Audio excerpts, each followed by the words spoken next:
Getting stranded on a desert island may sound like fiction, but it's a real survival scenario. Staying calm is your first and most important step. Panic wastes energy and clouds your thinking.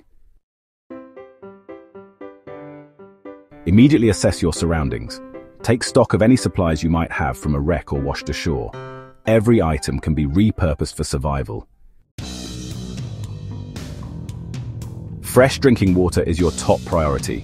Without water, you can survive only 3 to 5 days. Look for freshwater streams, collect rainwater, or use condensation techniques. If there's no freshwater source, you can build a solar still. So start by digging a hole, place a container right in the center, and then cover it with plastic, using a rock to weigh down the middle. The sun will evaporate moisture from the ground, which condenses and drips right down into your container. Boiling water from questionable sources really helps kill bacteria. If you have a metal container and can make fire, use it to purify water. And just remember, avoid drinking seawater. It actually dehydrates you faster.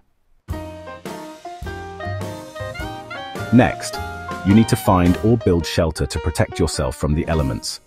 Use leaves, branches, and driftwood to make a roofed structure. Shade and insulation are honestly key for staying safe. Alright, so choose a safe spot for your shelter. Make sure it's above the high tide line and, away from cliffs or any falling branches. It's a good idea to try building near a fresh water source if possible. Oh, and definitely avoid nesting near insect swarms or animal paths. Building a fire actually serves a bunch of purposes. Warmth, signaling for help, cooking your food, and even protection. If you don't have matches, you could try the bow drill method, or maybe use a lens to focus sunlight. Dry leaves and bark usually work really well as tinder. Fire also helps keep wild animals away, which is super handy. You'll want to choose an open space and clear out any dry material around the fire pit. And keep your fire manageable to avoid spreading flames. So, once you've sorted out water and shelter, food becomes your next need. You'll want to look for things like coconuts, fruits, edible plants, and even shellfish. It's really important to learn how to recognize toxic plants and definitely avoid any berries you're not familiar with. Fishing is actually a pretty reliable source of protein. You can use sharpened sticks as spears or try making hooks out of wire, bone, or shell. For bait, worms, insects, or even bits of smaller fish can do the trick. Now, you'll want to create a signal for rescue. Try spelling out help or SOS using rocks, wood, or even sand in a clear, open area. And if you spot planes or boats passing by, wave any brightly colored clothes you have or flash mirrors to catch their attention. So, a survival mindset is really key. Try to stay busy and focused, even when things get tough. Creating a routine will actually help reduce anxiety, and staying mentally strong is just as important as finding resources out there. It's important to learn how to navigate using the sun, the stars, or even natural landmarks around you.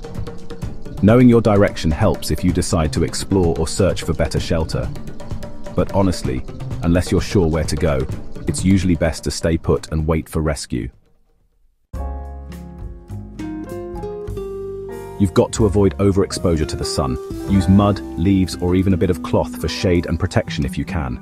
Sunburn and dehydration can actually be life-threatening over time, so it's really important to take care.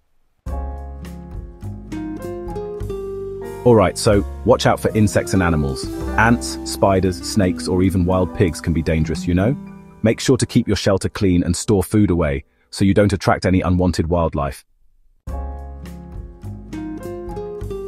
You really need to protect your feet. If you don't have shoes, just wrap your feet with cloth, bark, or even plant fibers. Injured feet can totally stop you from gathering resources or escaping danger, so look after them. It's super important to stay hygienic to avoid infection. Wash wounds with clean water and cover them with plant-based wraps if you don't have any medical supplies. Don't let cuts or bites go untreated, alright?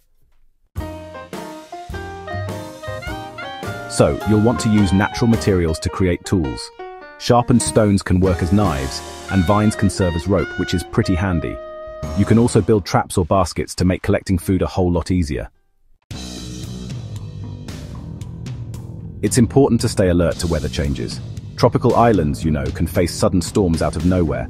Build a stronger shelter if you need to, and make sure to store some dry firewood just in case. Try to keep track of time using natural cues. This really helps with your routine and mental orientation. For example, you could track days by making a mark on a tree or a rock. Simple, but effective. If you're stranded with others, it's important to cooperate and divide tasks. Group survival really depends on communication and a bit of planning. Shared work not only boosts morale, but also makes everything more efficient. Monitor your health every day. Watch out for things like dizziness, fatigue, and confusion.